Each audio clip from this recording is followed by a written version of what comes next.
everyone. Welcome to the King's Report News Hour for the 8th month and 13th day of the heavenly calendar in the 16th year of Changi. Tim Elder sitting in for the second king of Chenuka Gyeongjimun. Let's take our tour around the kingdom right now in Chungpyeong, Tennessee. 53 degrees and mostly clear skies, areas of fog this morning, otherwise mostly sunny. Great day to be outside, high of 78. And tonight, partly cloudy and low of 50. Nice autumn weather there, looks like, still. And then in father's hometown of Cheongju, North Pyongan province, and what is today North Korea, cloudy and 65 right now. Getting down to 62 tonight, cloudy and warm. Tomorrow, remaining warm, sunshine and a few clouds in the morning, followed by considerable cloudiness, high of 81. At the Cheongung Palace in Northeast Pennsylvania, currently 48 and clear, high of 81 today, very warm. They call 81 very warm, okay, with plenty of sunshine, great weather for viewing fall foliage. And tonight, clear to partly cloudy and low of 48.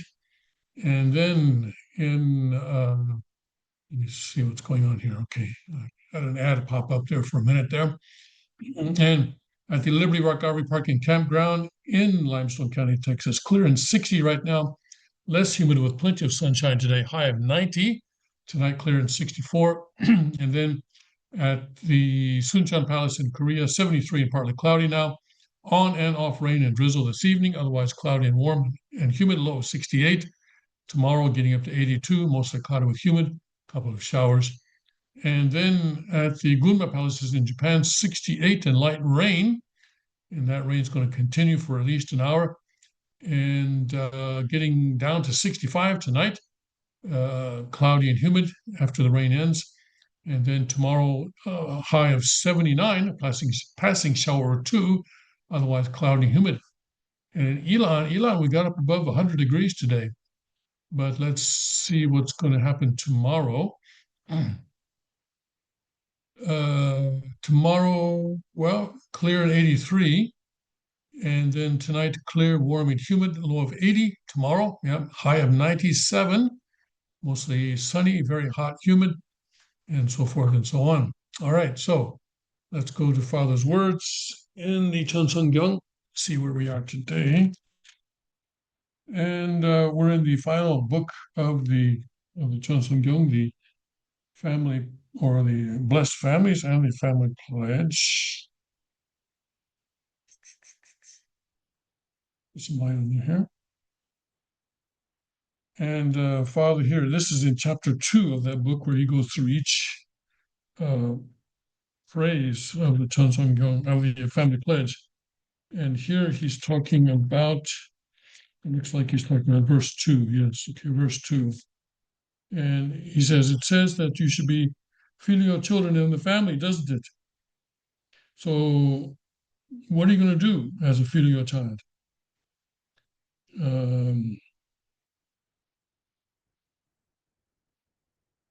People think that mothers and fathers that teach their children to be filial children are doing it for their own profit, for their own benefit, but that is not the case.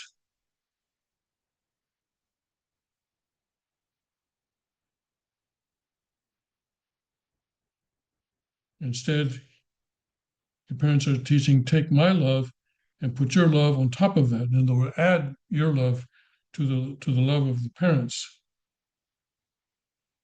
That is, it's only then that you can have a spherical formation, and it expands. All existences that are in motion are that way, aren't they? They are in motion, so why do they grow larger? It's because they are having given and received, centering on love, that they grow larger.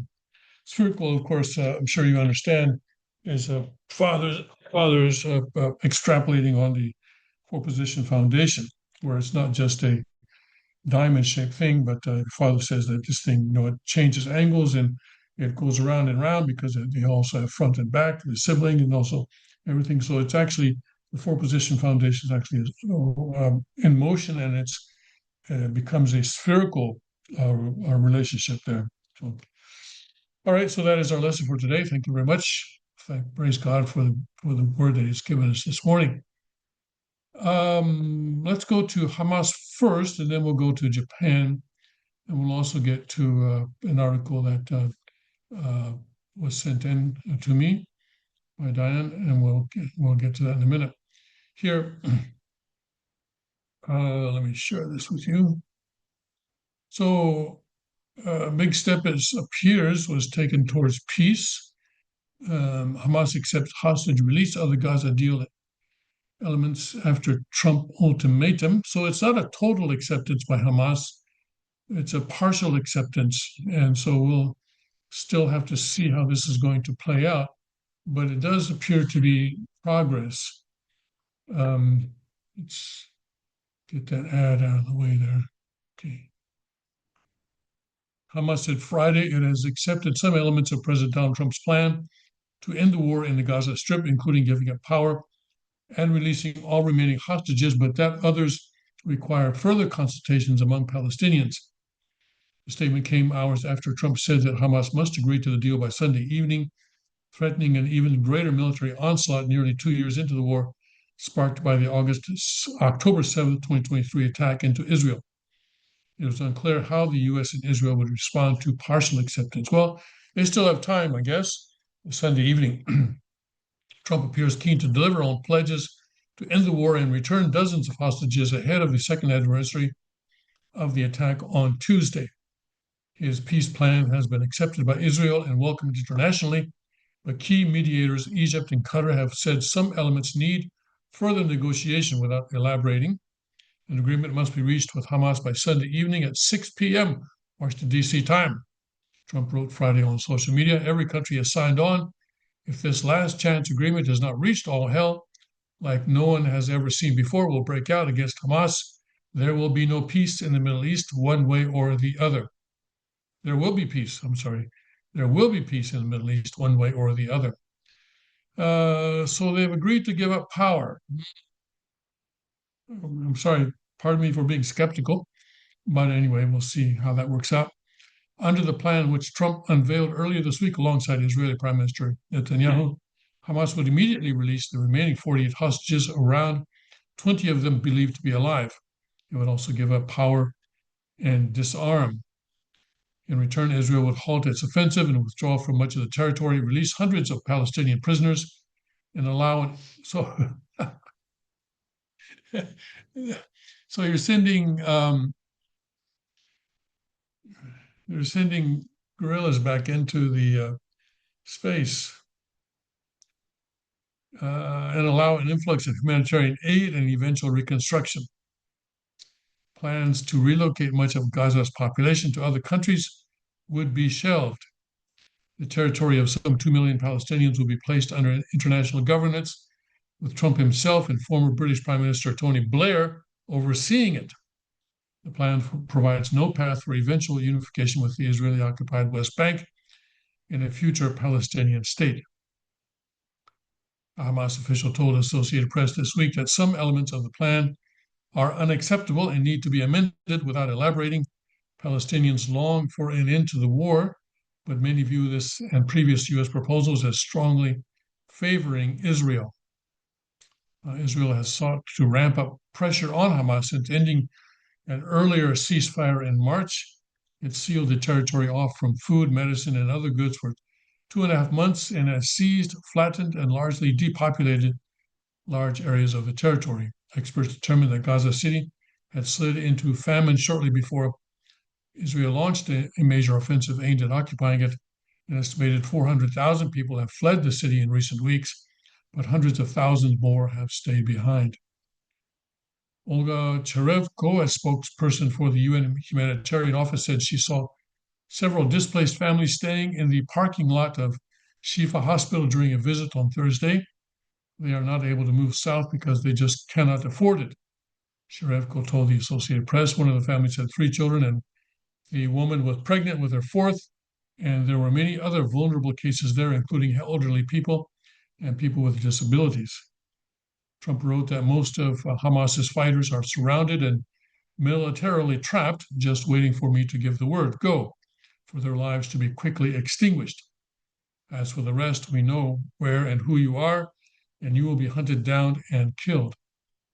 Most of Hamas's top leaders in Gaza and thousands of its fighters have already been killed, but it still has influence in areas not controlled by the Israeli military and launches sporadic attacks that have killed and wounded Israeli soldiers.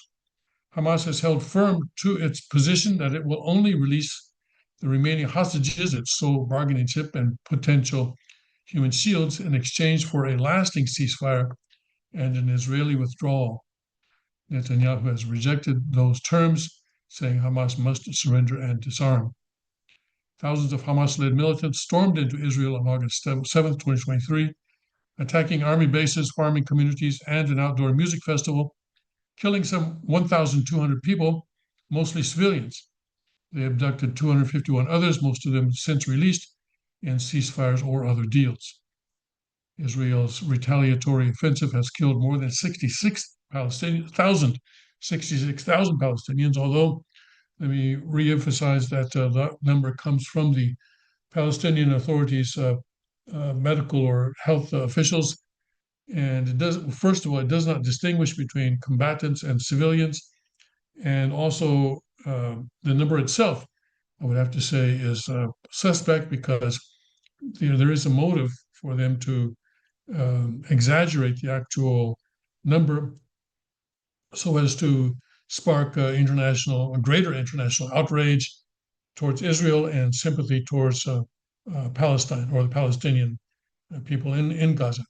So 66,000 is, I think, a suspect number. But anyway, that's the number that we have here. According to Gaza's health ministry, which does not say how many were civilians or combatants, it says women and children make up around half the dead. Again, there's no way to confirm that. We were not able to confirm that independently. And again, there's a motivation to exaggerate that information, but exaggerate the ratio of women and children. It may be a lot less. It's certainly, I guess we can say it's certainly not more than half. And that would seem to be a logical conclusion. The ministry is a part of the Hamas-run government, and the UN and many other independent experts consider its figures to be the most reliable estimate of wartime casualties. Well, the UN, we know, is thoroughly anti-Israel, and they say UN and other and independent experts, but I think their objectivity, they may be independent, but their objectivity, I think, is suspect. The offensive has displaced around 90% of Gaza's population, often multiple times, and left much of its territory uninhabitable. Both the Biden and Trump administrations have tried to end the fighting and bring back the hostages while providing extensive military and diplomatic support to Israel. All right.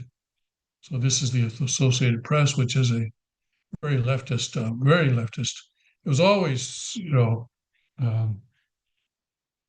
globalist, but it has become particularly extremely leftist recently, I think. The Associated Press is basically, as the name implies, an association. It's not a profit-seeking company. It's an association to which media organizations, mostly in the U.S., pay dues. They join the AP and they pay dues to the AP. And then, as members of the AP, they have the privilege of being able to reprint and use the information from the Associated Press. And sometimes also AP will help correspondents who are going abroad and working overseas. I had an experience like that where I was assigned by the Washington Times to cover a story in New Caledonia, which is east of Australia in the Pacific Ocean. And they speak French. I don't speak French. I actually filed quite a number of stories from there, thanks to the AP correspondent, because the French spokesperson would have a news conference, and of course, French spokespeople are famous for refusing to speak English even when they can. And so the AP correspondent would hold up his notepad like this as he was taking notes, and I was standing behind him and copying his notes, and he let me do that. So that's what AP is. And so AP serves its members, but now I think it has gone far more to the left than I would say its normal membership.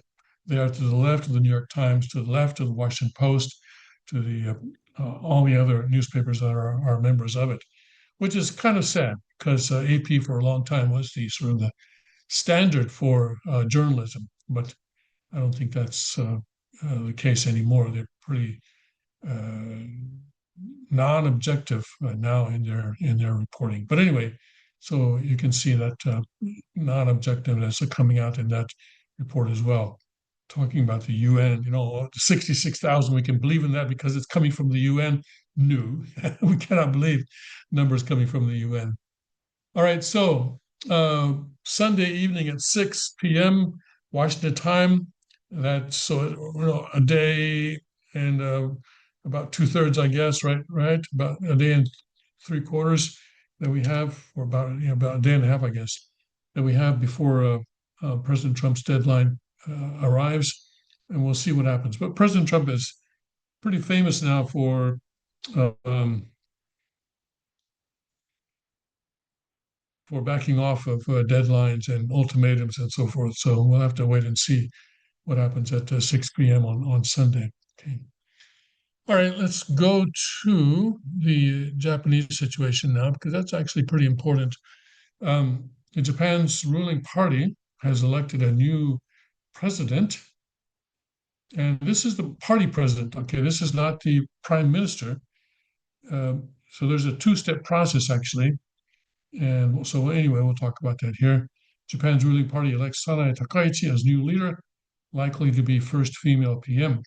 So, this is news that is causing some joy among Blessed Central families in Japan, because they have been supporting this candidate, Takaichi, for some time. And this is either the second or third time she's tried to become president.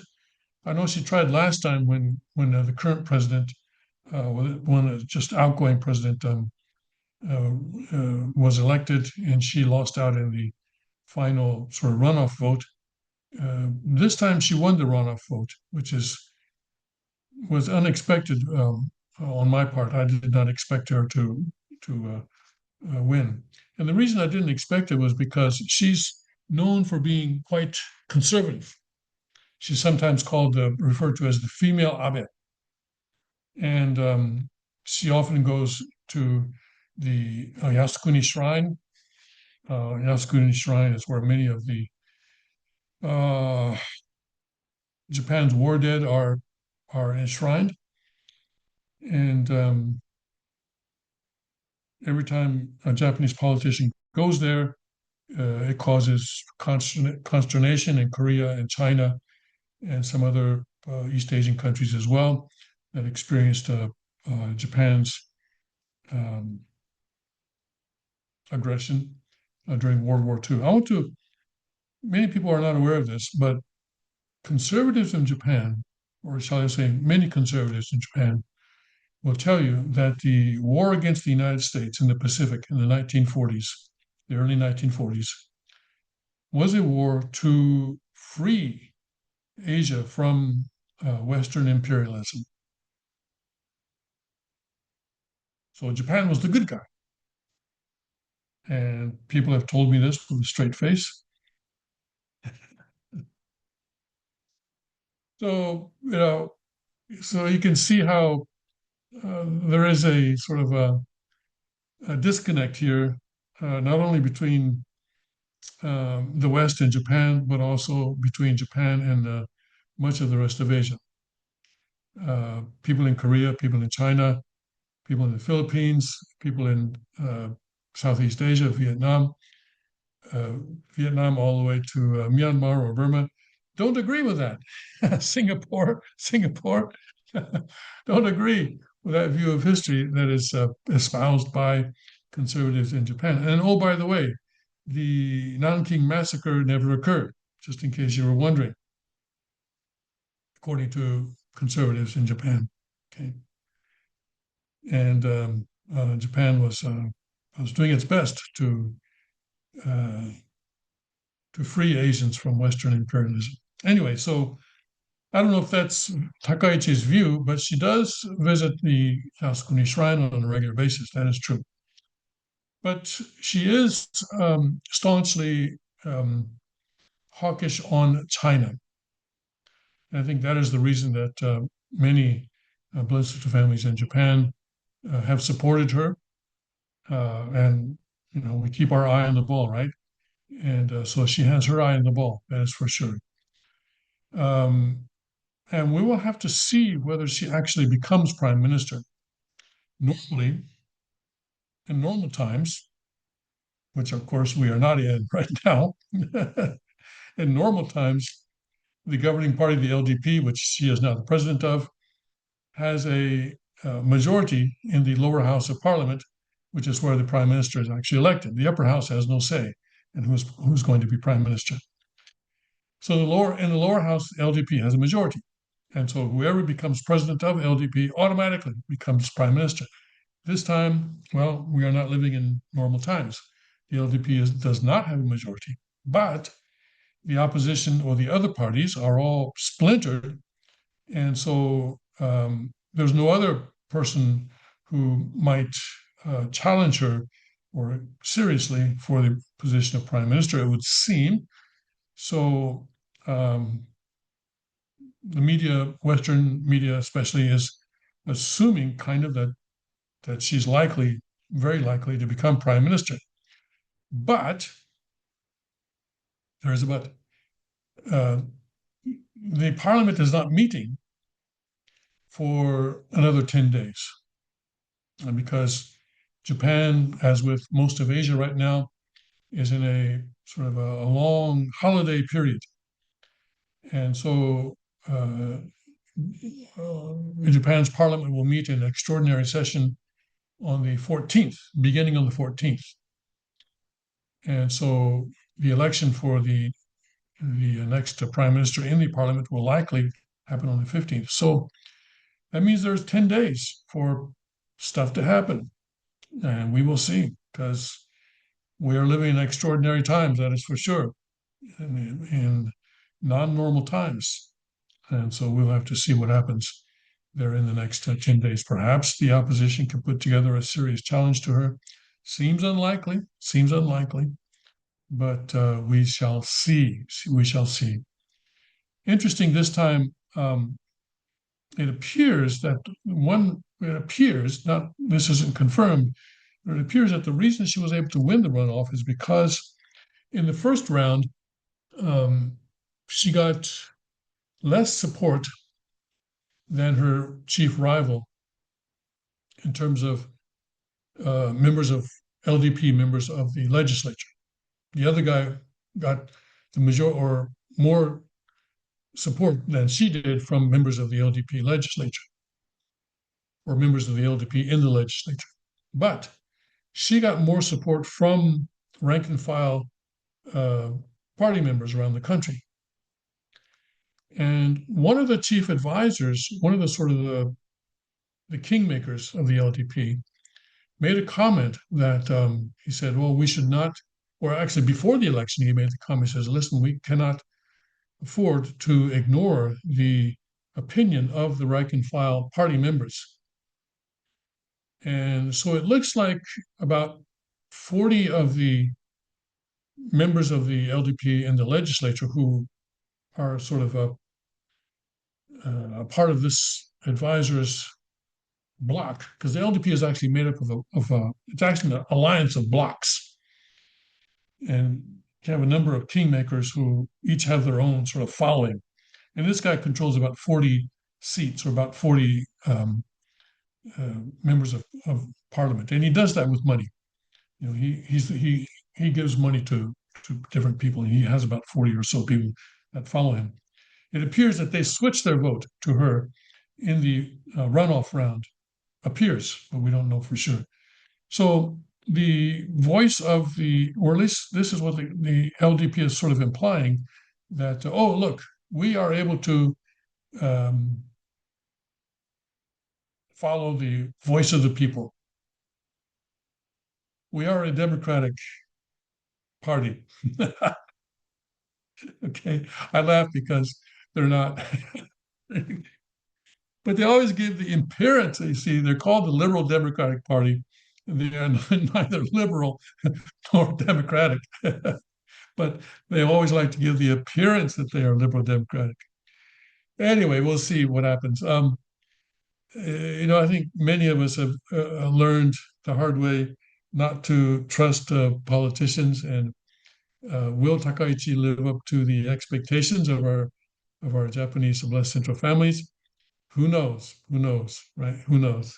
But we will see. It's likely that she will become the next prime minister around October 15th. I expect about 11 days from now. But uh, if we want her to become prime minister, then she's going to need our prayers. I'm just saying, if uh, but the Japanese blessed families have actually put a lot of prayer into her for politically, right? Not me, but the prayer. All right, so let's take a look at what the AP, again, this is the AP, so we can expect that they're going to be unkind to her. But anyway, let's see what they say.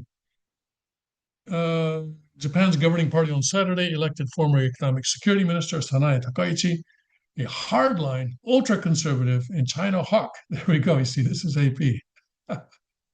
Ultra-conservative and China hawk as its new leader, making her likely to become the country's first female prime minister. In a country that ranks poorly internationally for gender equality, the 64-year-old Takaichi makes history as the first female leader of Japan's long-governing conservative Liberal Democratic Party. She is one of the most conservative members of the male-dominated party. An admirer of former British Prime Minister Margaret Thatcher, Takaichi is a protege of former Japanese Prime Minister Shinzo Abe's ultra-conservative vision and a regular at the Yasukuni Shrine, seen as a symbol of Japan's wartime militarism, which could complicate Tokyo's relations with its Asian neighbors. But I think the Asian members are kind of getting tired of protesting every time a Japanese politician goes to Yasukuni. So it may not be as bad as it was in the past, but we'll have to see. Takaichi beat Agriculture Minister. Okay, we don't care about that. And she replaces Ishiba. Of course, we know about that. And she's likely to be Japan's next prime minister because the party remains by far the largest in the lower house, which determines the national leader, and because opposition groups are highly splintered. As the runoff results were announced, Takaichi stood up and bowed to fellow party members. I made history for the LDP, said Takaichi, thanking those who supported and voted for her. Right now, instead of savoring joy, I'm overwhelmed by what's ahead, a mountain of challenges that I have to tackle with help from all of you. And of course, most important would be winning an election for change, right? The LDP has been losing seats recently, and she has to, if she wants the party to stay in power, she needs to win those back. We must make our party one that is more energetic and cheerful so that we can change the people's worries into hope. She added, calling for cooperation from LDP lawmakers. Otherwise, we can't rebuild our party. And LDP, whose consecutive losses in parliamentary elections in the past year have left it in the minority in both houses, needs its new leader to quickly bring back voter confidence and stability and to address challenges in and outside Japan. Takaichi will also need cooperation from key opposition groups to implement her party's policies. Ishiba, who's the current prime minister, who achieved a 15% tariff deal with Washington and put Japan's ties with South Korea and other Asian countries on track during his one-year stint, said, I hope the LDP will band together under new President Takaichi to serve for the country, to serve the country and the party and the people, as well as the world, and for the new era. Ishiba, a centrist known as archival. So AP calls him a centrist. Our Blessed Central families refer to him as a leftist, was virtually forced into resigning by ultra conservative wings of the party. Okay, you never have a regular conservative, right? I mean, if anybody's even an inch to the right of the middle, they are ultra, right? That's AP. You see, that's AP. 5 candidates vied for the presidency. Okay, and uh, here a parliamentary vote is expected in mid-October. And as I said, my reading is that it's going to be on October 15th, but we'll have to see. The LDP has been criticized by opposition leaders for creating a prolonged political vacuum and needs to hurry because the winner will soon face a diplomatic test, a possible summit with US President Donald Trump, who could demand that Japan increase its defense spending. The meeting is reportedly being planned for late October, and I guess that would be also, or what it says here in the next sentence, Trump will travel to the Asia Pacific Economic Cooperation Summit in South Korea starting October 31st. Although I'm reading in the Korean, this is going to be held in Gyeongju, Korea, by the way, in the APEC, and I'm reading in the Korean press that Trump is only going to touch down in South Korea long enough to meet Xi Jinping, and then he's going to be off. And so the Korean press is being a little bit critical of him, saying, "Hey, how can you just eat and run like that?" So I don't know where this meeting with Takaichi is going to take place.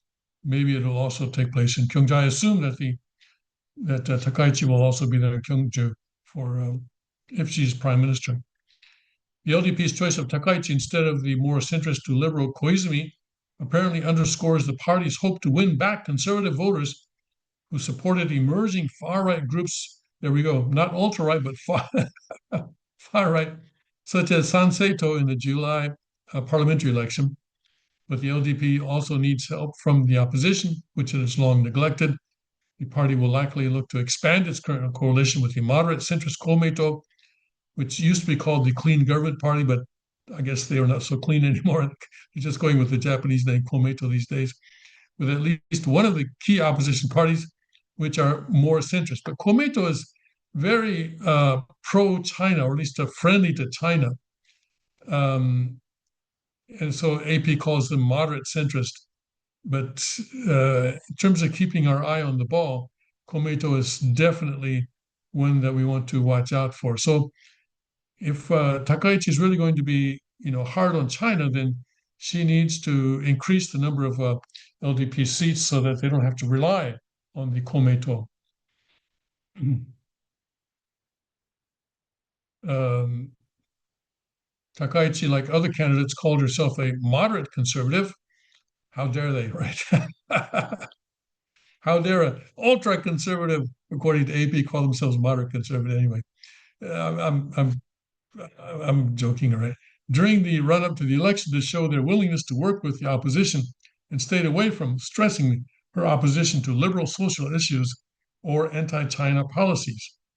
She supports bigger physical spending for growth. So, yeah, this is conservatism in Japan, not smaller government, okay, but more government, more spending.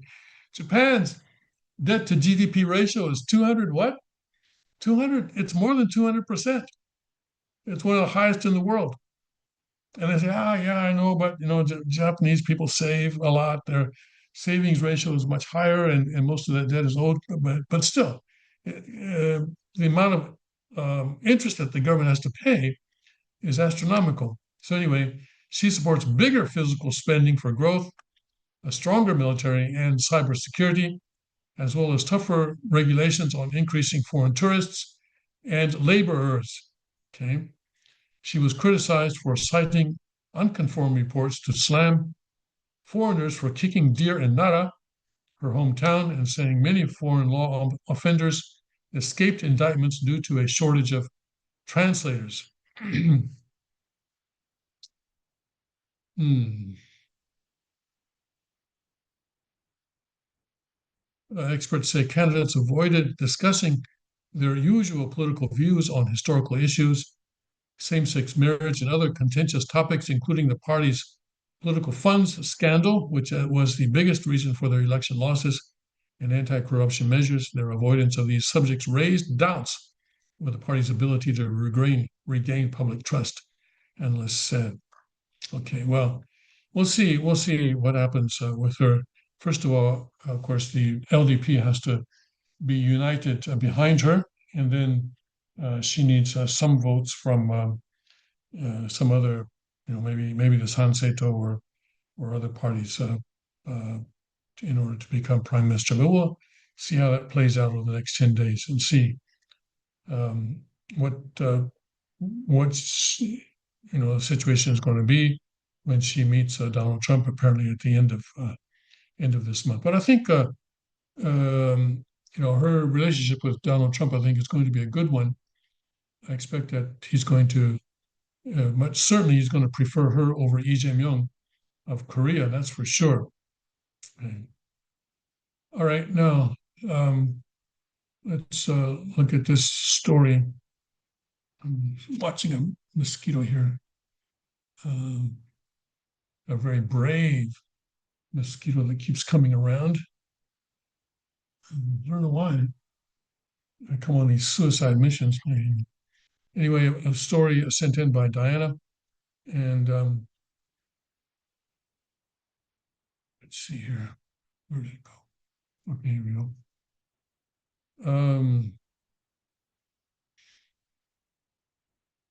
Appreciate her contribution.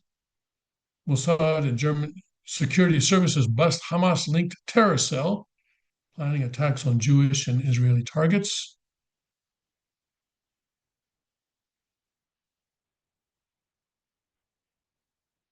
The arrest tallies. Let's maybe get this a bit larger. Okay, skip ad. Let's see if I can X this out. Skip ad again. Doesn't want to get skipped. Okay, well, maybe I need to reset it. Let's somehow get rid of this thing.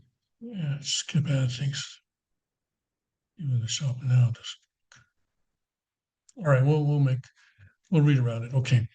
The arrest tallies with other Mossad activities in recent weeks across Europe in cooperation with local security and law enforcement agencies, including in Austria, Netanyahu's office said. And so German security services operating in coordination with Israel's Mossad spy agency arrested 3 members of a Hamas-linked terrorist cell plotting attacks on Israel and Jewish targets.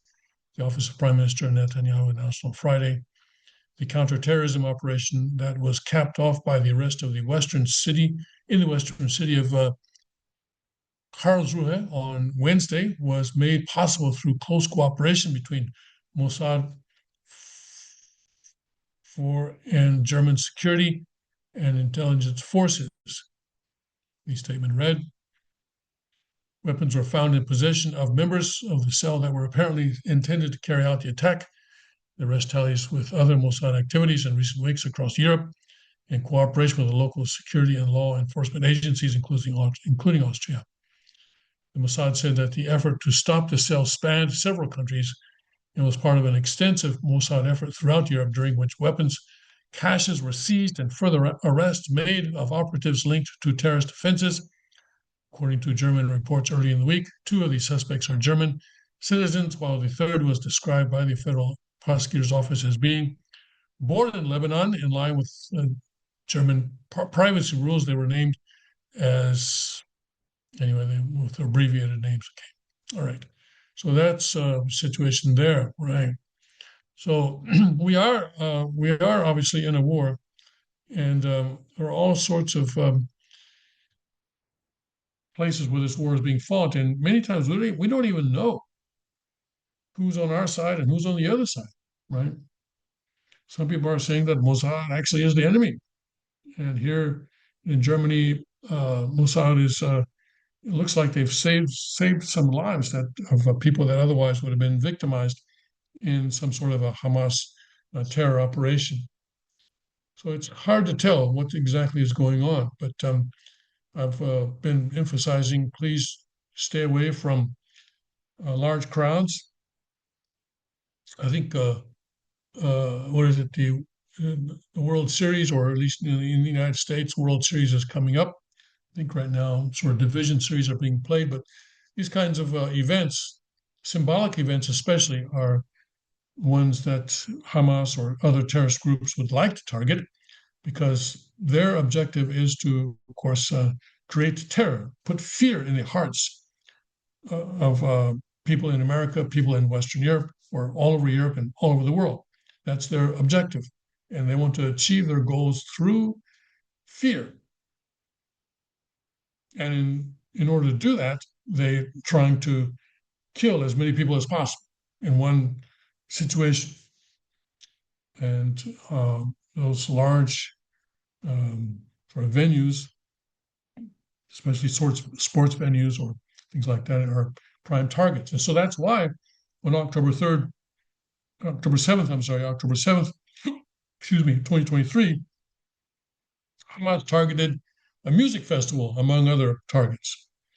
Because why? Because a lot of people are there. I mean, it wasn't because of the music. It wasn't because of the music. They were not targeting that festival because they didn't like the music. They were targeting the festival because there were a lot of people there.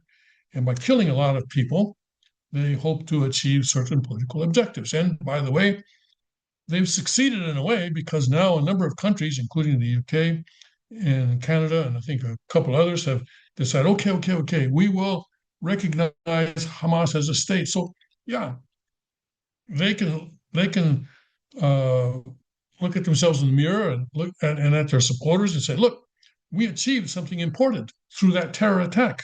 So you know what we're going to do? We're going to keep on doing that kind of thing because obviously it's effective.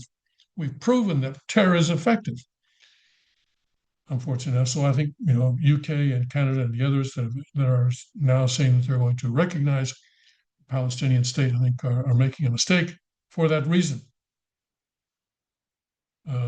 Giving them the basically giving them the political objective, or one of the major objectives that they were seeking. So we'll see how this all works out. Right? And Hamas is not going to quit. I mean, they say, "Oh, we'll disarm. We will, in accordance with the President Trump's plan, we will disarm. We will relinquish power." I don't believe that for a second.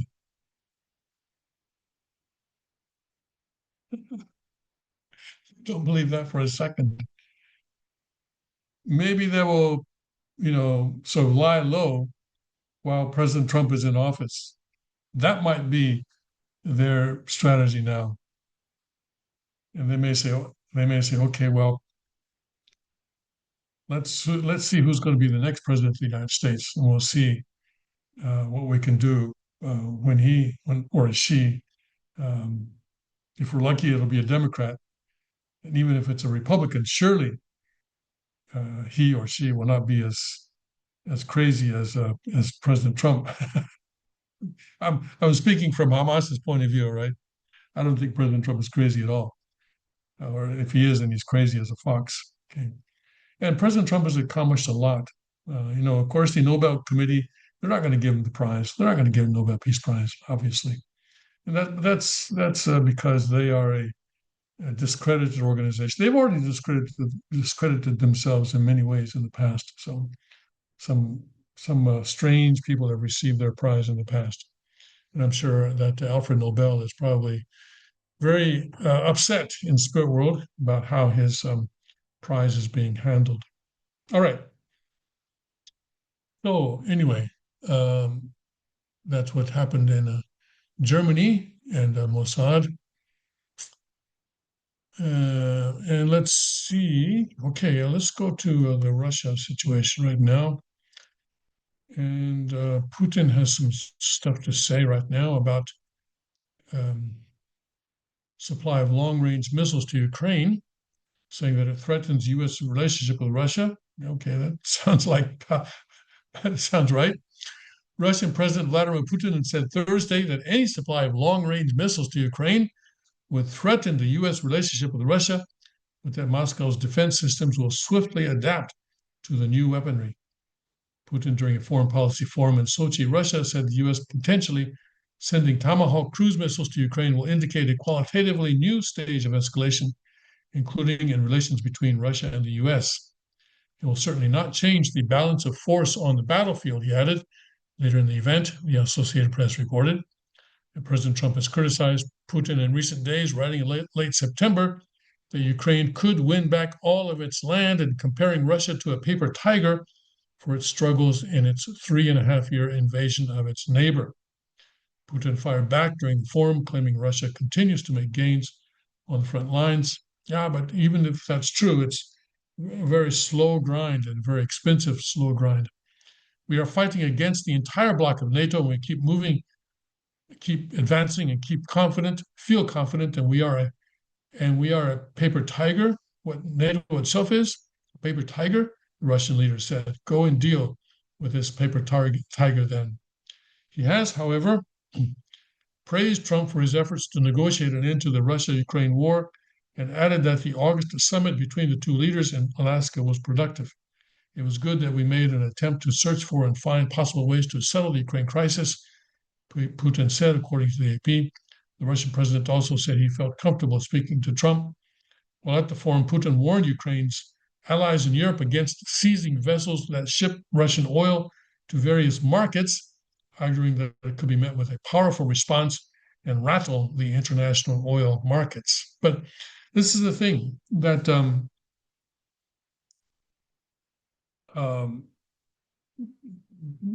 Western Europe has not been able to stop the flow of Russian oil and gas, even to Western Europe itself. Right? I don't think Western Europe itself is cut off from, has divorced itself from Russian energy sources completely. Let me just make sure that that is true. Let's see here. Is, oh no.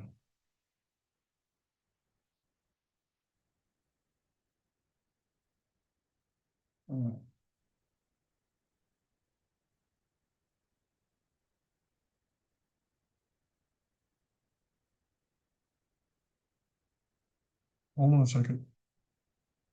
Got to make sure that's true, because that's actually a major reason why this war is continuing.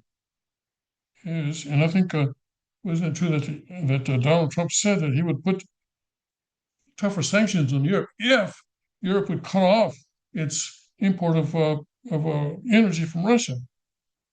Is Europe still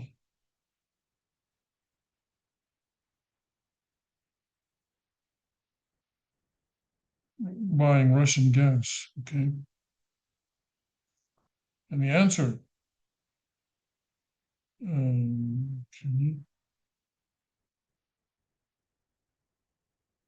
in 2021, okay, but I want to know now. Russia's share of EU imports of pipeline gas dropped from 40% in 2021 to about 11% in 2024. Yeah, that's not zero, is it? Yes, 3 years into the war, and Europe is still buying 51% of Russian LNG. This is CNBC. Yeah. 3 years into the war, okay, US President Donald Trump has asked the European Union to hit China and India with tariffs of up to 100% over the country's Russia oil purchases. Europe still imports vast quantities of Russian commodities, including liquefied natural gas. Part of the problem is having the adequate supply and infrastructure to bring other kinds of sources into Europe, according to Italgas CEO Paolo Gallo.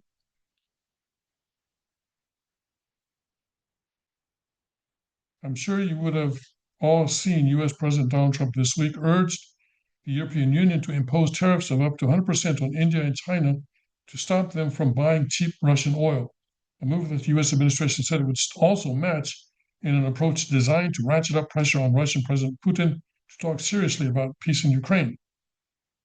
This makes sense in many ways, as well as we all know, stop the flow of oil money. Okay. Part of the problem is having equity. Okay. So here, okay. Let me remind you that Europe still imports vast quantities of Russian commodities, including liquefied natural gas. In fact, Europe is still the biggest buyer of Russian LNG on the world market. Yes, 3 years into the war, and Europe is still buying 51% of Russian LNG. Let's remember that it's not Slovakia or Hungary who are the biggest single country importers. No, this falls squarely on the shoulders of countries like France, Spain, and Netherlands. Astounded, confused, and disappointed? Well, wait for this bit. Despite promising to cut out all Russian LNG from the EU by the end of 2027, in the first 6 months of 2025, Europe grew, yes, grew. It hiked Russian LNG imports from 3.47 billion euros, about $4 billion, to 4.48 billion euros worth. That's a huge increase. That's, what's that, about 25%? Anyway, somewhere around there, ballpark. As for the bloc's bilateral trade with Russia, you had imports from the region at 35.9 billion euros, properly dominated by fuel and mining products, and you had EU exports to Russia not that far behind at 31.5 billion euros in 2024. Double standards, hypocrisy, economic reality. I'll let you make up your mind. Well, the fact of the matter is that Russia is rich in commodities. You know, who was I think it was Lindsey Graham maybe who said that in the past that Russia was basically a gas station masquerading to be a country. So, that obviously is unkind, but his point though is that Russia is a country that depends on being able to take stuff out of the ground and export it. You either dig it out of the ground or you grow it in the ground and then you export it. You know, also grain and lumber and stuff like that. Um, and Europe has made itself dependent on those commodities, and there's no easy replacement for that. And so you wonder, how is Russia able to continue the war despite all the sanctions being placed against it and stuff like that? Well, this is it. They're still getting money. They're getting money from Europe, right?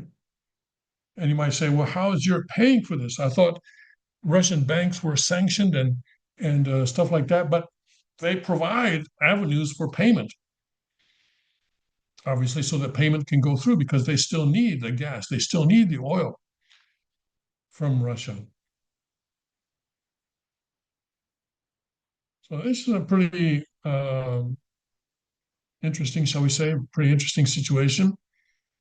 And it would seem to indicate that if Putin wants to continue the war, he can do that for quite a long time.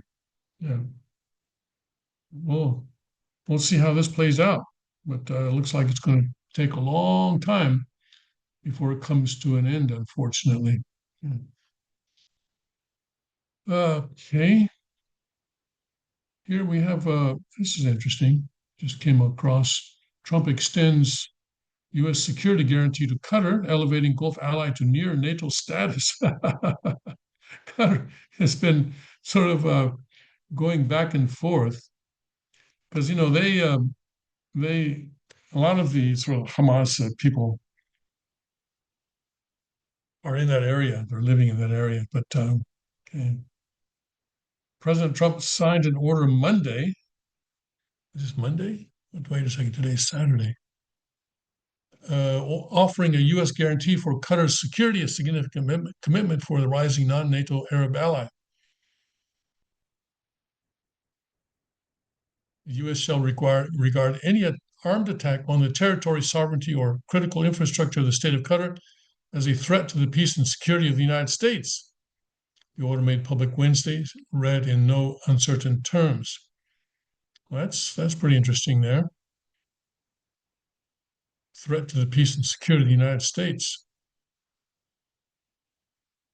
So any armed attack, and who's going to attack Qatar? Well, um, a number of people in the Middle East might do that. This is pretty significant for Qatar.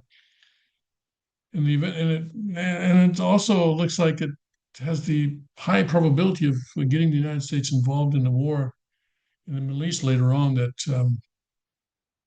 is really not all that related to the United States itself.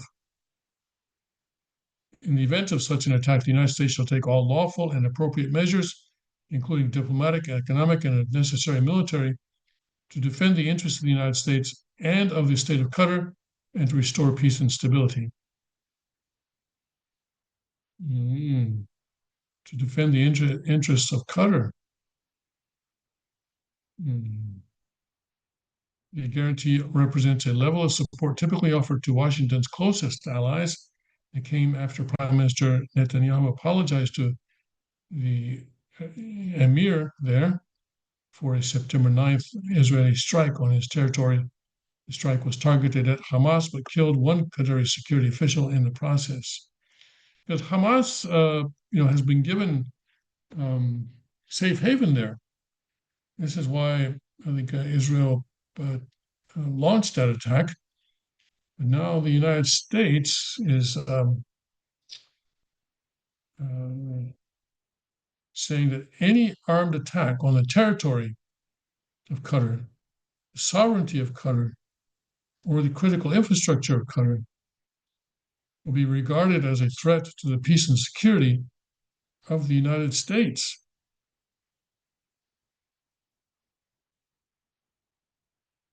What on earth brought this about? Feels to me like there's something else going on here that we're not aware of.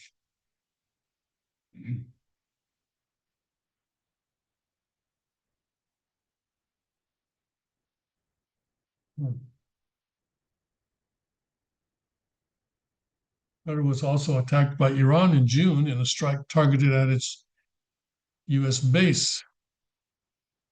So this could spark a war between the U.S. and Iran. Then the order falls short of a NATO-style defense pact. It hasn't been ratified by the Senate, so it isn't binding. And I doubt very much the Senate's going to ratify this one. We'll have to see. It came as Netanyahu and Trump, during a visit to the White House on Monday, announced a 20-point plan to end the war in Gaza, brokered with Qatari mediation. Hamas has not yet accepted the plan. So I guess this is the price that Trump is paying for Qatar's role in brokering that peace plan, I guess. U.S. relations with Doha have come a long way since 2017 when Trump accused Qatar of harboring terrorism. And well, yeah, it's Hamas, Hamas leaders live there. The nation of Qatar, unfortunately, has historically been a funder of terrorism at a very high level, Trump said at the time, and he was not wrong. But so what changed? What changed? Has Qatar changed? I don't think so. From there, Qatar became a major non-NATO ally to the U.S. in 2022 under President Biden, and is home to Al Udeid Air Base, one of the U.S.'s largest Middle East bases, and a key hub for U.S. Central Command operations. The nation is now gifting the U.S. with a new plane to serve as Air Force One. But I don't think that had anything to do with it. Qatar welcomed the president's executive order in a statement saying it reflects the strong and long-standing ties between Doha and Washington. Remains committed. A security guarantee has long been a goal for Qatar and other Gulf allies like Saudi Arabia and the United Arab Emirates. The nation has hosted a Hamas political office since 2012. But the local officials say they were asked to do so by the U.S. to establish a line of communication for negotiations. Well, let's see, who was president in 2012? I'm pretty sure that was Obama who was president in 2012. right?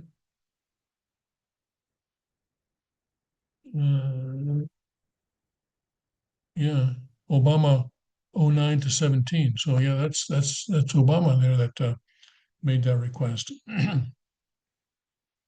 Before Qatar was involved in mediating the Gaza ceasefire, it was a bridge for U.S. and Taliban talks before the withdrawal in 2021, and that didn't go very well, did it? That was Biden, and has worked on prisoner exchanges between Russia and Ukraine.